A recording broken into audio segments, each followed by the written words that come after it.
안녕하세요. 이슈 이단 시간입니다. 지난주 금요일과 토요일 핵폭탄이 떨어진 것처럼 토네이도 50여 개의 습격을 받아 10여 개 마을이 초토화되고 100여 명 이상 주민들의 소중한 생명이 빼앗겨진 캔자스에서 엽기적인 사건이 발생했습니다. 한 경찰관의 집에 괴한들이 침입해 키우고 있던 세퍼드 강아지를 총으로 쏴 죽이고 머리를 잘라갖고 도망간 사건입니다. 이것 때문에 캔자스 경찰이 발칵 뒤집혀졌는데요. 단순한 사이코 짓이 아니고 경찰관을 대상으로 욕보이기 위한 범죄라며 범인 잡기에 총력을 기울이고 있습니다. 범인이 체포돼도 동물 학대죄, 주거 침입죄밖에 적용되지 않겠지만 경찰은 이런 엽기적인 행동으로 단순히 동물을 해한 게 아니라 동물 주인의 정신을 참혹하게 짓밟은 인간에게 가중처벌이 적용돼야 한다고 분노하고 있는데요. 아무튼 강아지들의 권리를 인간처럼 소중히 여기는 미국에서 천인공노할 범죄가 분명합니다.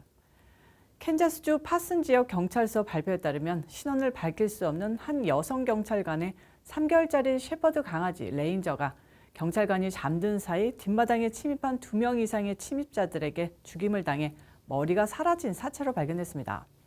경찰 조사 결과 범인들은 강아지를 훔쳐 데려간 뒤 살해한 후 그 사체를 다시 경찰관의 뒷마당에 던져놨다는데요.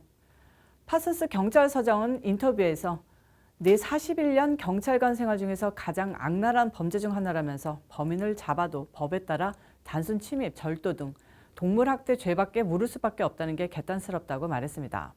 현재 당국은 $1,000불을 현상금으로 걸고 범인을 찾고 있는데요. 주민들의 자발적인 참여로 현상금은 $4,000까지 올라간 상황입니다. 경찰은 단순한 동물 학대가 아니라 공권력에 대한 도전이라면서 이번 사건을 반드시 해결하겠다고 다짐하고 있습니다. 다음 소식입니다. 세계 최고 부자 이야기인데요. 바로 테슬라 CEO 일론 머스크 소식입니다. 솔직히 일론 머스크가 더 부자냐, 아마존 창업자 제프 베이조스가 더 부자냐 헷갈리긴 하는데 누가 더 부자든 뭔 소용입니까? 아무튼 둘 비교하면 제프 베이조스는 헤지펀드 출신답게 똑똑하고 비정하면서 자기 본색 숨기려 서민 코스프레하는 인상이 진하다면요. 일론 머스크는 딱 봐도 자기 자신을 아이언맨 주인공 토니 스타크 착각하는 듯 괴짜 행동하면서요. 세계 최고의 부자임을 알면서도 자기는 돈에 관해 아무런 관심 없다는 듯 이 일 저 일 싸지르는 스타일입니다. 아무튼 머스크가 또 구설수에 오른 건데요. 웬일로 이번엔 미국에서 사회주의자로 가장 꼭대기에 있는 어찌 보면 버니 샌더스보다 더 급진적인 여성 의원 엘리자베스 워런을 깠습니다.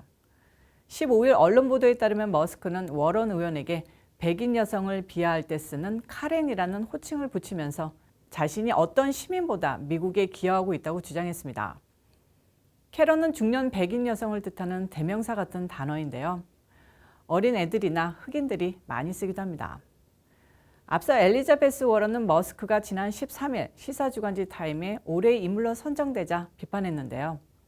트위터에 올해의 인물이 세금을 내도록 하고 모든 사람의 돈을 공짜로 쓰는 것을 막기 위해 세법을 바꾸자고 썼습니다. 이런 소리를 들으니까 난 돈에 아무 관심 없어 라는 식으로 행동하던 머스크가 카렌 상원의원을 보면 내가 어렸을 때 아무 이유도 없이 닥치는 대로 모든 사람에게 소리를 지르던 내 친구의 화난 엄마가 생각난다고 말했습니다. 머스크가 돈에 아무 관심 없는 인간이 아닌 게 지난달에 워런 의원과 마찬가지로 부유세 도입을 강조해온 미국의 대표적인 무소속 진보 인사 버니 샌더스 상원의원도 조롱했는데요. 샌더스 의원이 트위터에 극도로 부유한 자들이 공정한 몫을 납부하도록 요구해야 한다는 글을 올리자 머스크는 댓글을 달아 당신이 아직 살아있다는 것을 계속 잊고 있었다. 버니는 뭔가 만드는 사람이 아니라 가져가는 사람이라고 비난했었습니다. 원래 진보주의인 척하는 백인 엘리트가 제일 무섭고 가식적이면서 위험하다는 것 아시죠?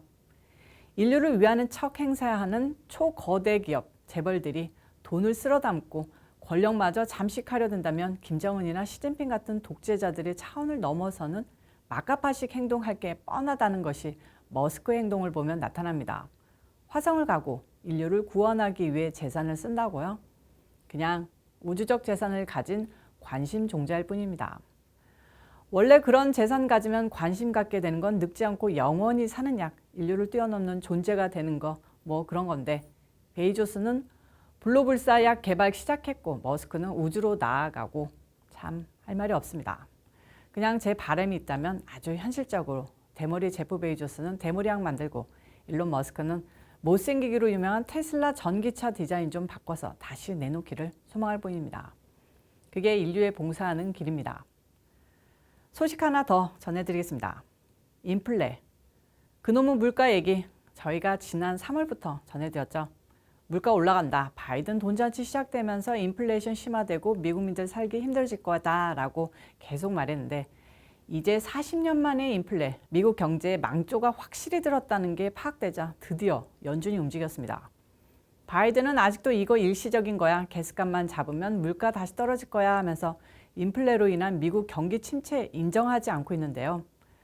미국 정부 기관 같지만 사실은 독립기구인 미국 연방준비제도가 드디어 정신 차리고 행동하기 시작한 겁니다.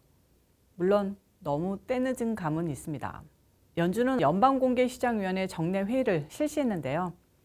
회의 종료와 발표한 성명에서 자산 매입 축소, 그러니까 테이퍼링을 현재 150억 달러에서 300억 달러로 2배 높여 내년 3월에 자산 매입을 마무리하도록 일정을 단축한다고 발표했습니다. 하지만 기준금리는 현재 0에서 0.25%를 유지하기로 했는데요.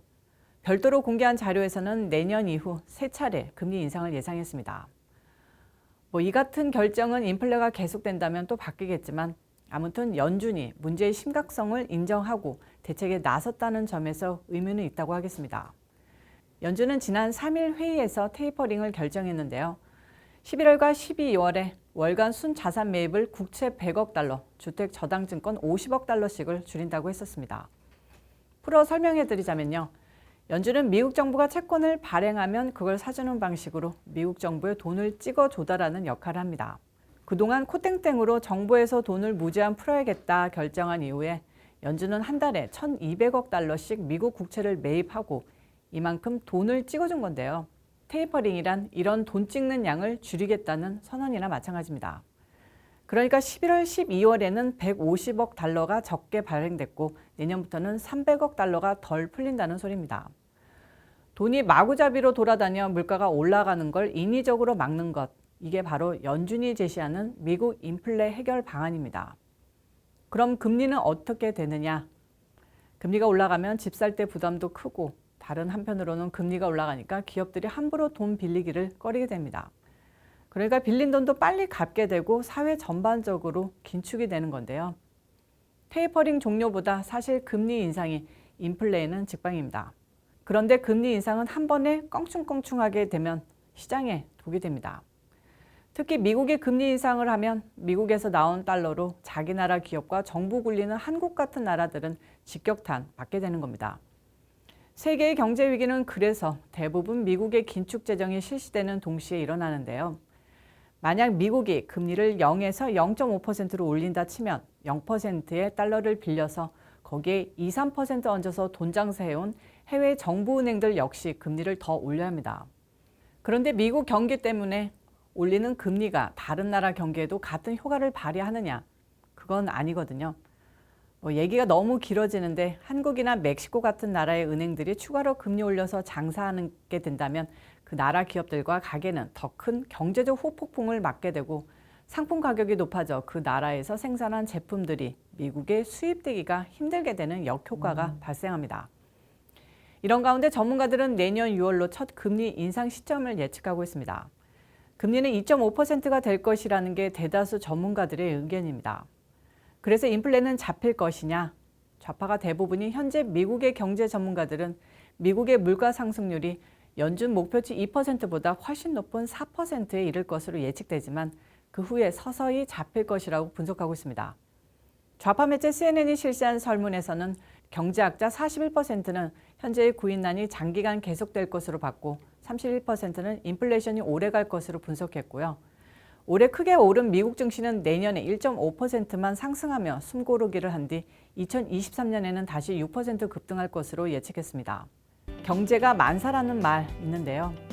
연말 맞아서 여러분들의 경제 사정은 어떻습니까? 이슈이슈다로 제 경제 사정 좀 나아질 수 있도록 여러분들 모두 올해 말 내년에도 잘 부탁드리면서 오늘 순서 마치겠습니다. 시청해주셔서 감사합니다.